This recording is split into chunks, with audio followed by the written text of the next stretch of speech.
Hi, I'm Blue Jay. Let's do our tap-in. You know it. Guides and Masters. Fairies, what do you have for us? Ooh, the Piper. 24.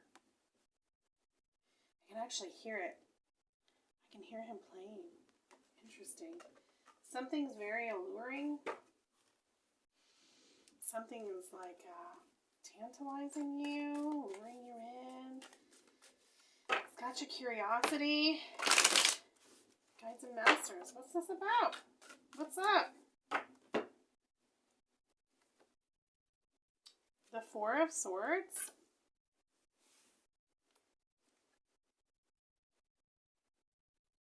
Fortitude.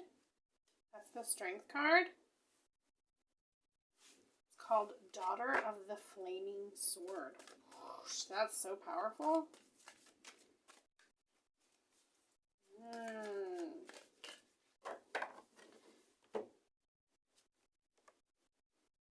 The Emperor.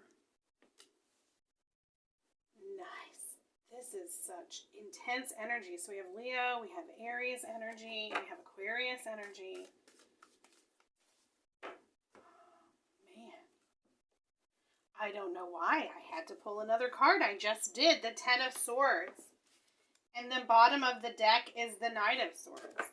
There is some extremely deep healing that is leaving your body like a song. It's coming out. You're doing this high level purging of some sorrow that's so deep you never thought that it was going to come out.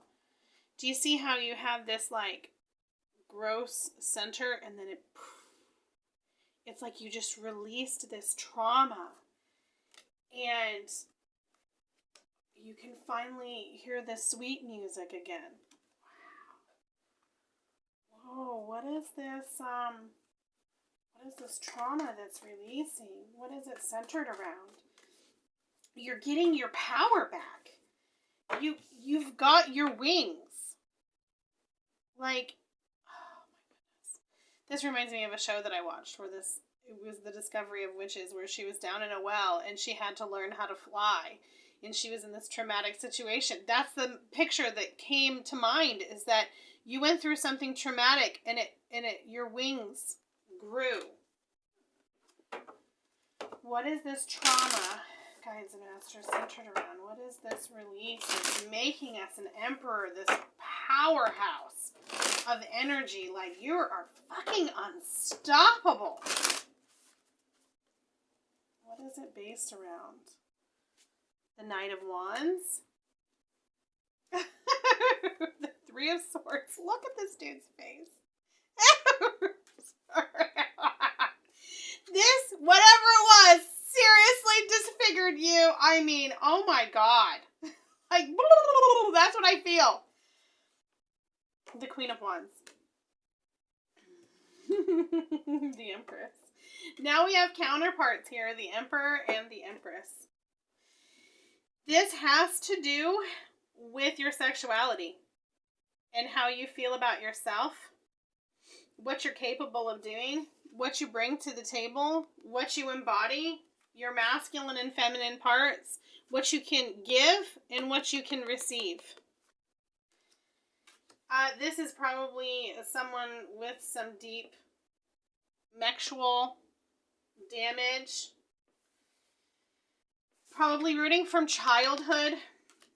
I mean, and when I say childhood, that could be even like the teenage years when you were just going out and dating and what you really thought of yourself and what you had to offer the world, and you had a really low self-esteem, and that's gone. Now you see your worth. You see your beauty, your and when I say beauty, this can be a man or a woman.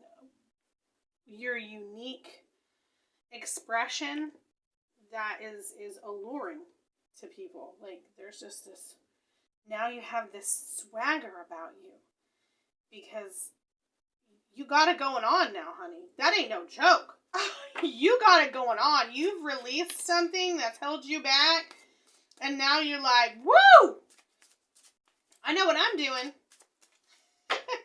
Yeah, and I even hear the Lord of the Winds and Breezes. Like, you got the wind blowing in your hair, honey. Like, you were like, woo! Yeah, okay. What is another? Continue, guys and masters. What's up? Ooh. That you are at the start of a whole new chapter in a whole new phase of your life, and you are the one who's going to write this story. Before, you were like the victim. Meaning, and I don't want to say that because that sounds terrible, but what I mean by that is things happened to you and you felt out of control and you felt like you had to go through it, and now you're like, oh, bring it. That ain't nothing for me, honey. That ain't nothing for me. I got this new sense of me. So, guys and masters, what is our advice for this new-found power that we have? Because we've healed this deep, dark part of ourselves. What's our advice? Ooh, the High Priestess. The King of Cups. The Fool. The Queen of Coins.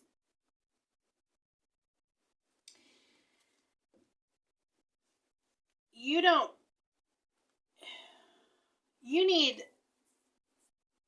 to use this spiritual anchor as your steering wheel.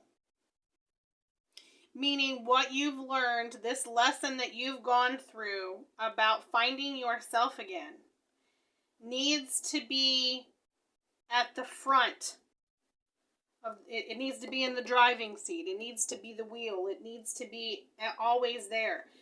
It's saying don't forget and just go tra-la-la-la-la. Set specific intentions about what it is that you actually want to do with your life going forward. Don't make the mistake that you made years ago where you just assumed. You need to be extremely strategic on where you want to go to next. Where do they recommend that you go to next? Where do they recommend?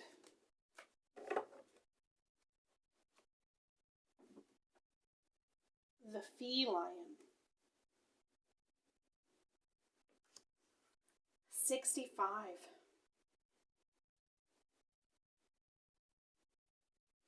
Interesting. I literally hear you could be a lion in the jungle or a cat in a house. Cats have two different types of energies that can be extremely and utterly healing, right? And you see how I said you got your wings back? Don't make that mistake of letting these wings fade by forgetting what you've gone through. Don't let this make you docile. Don't ever let it come creeping back in and stopping you from what you want to be or who you are. Actually, I want this deck. What is more advice? We have like a minute. What is our advice on... I need more space. Let's move this up here. What is our advice on where we should take our next steps to make our lives beautiful again? The Death card. The Princess of Wands. The Universe.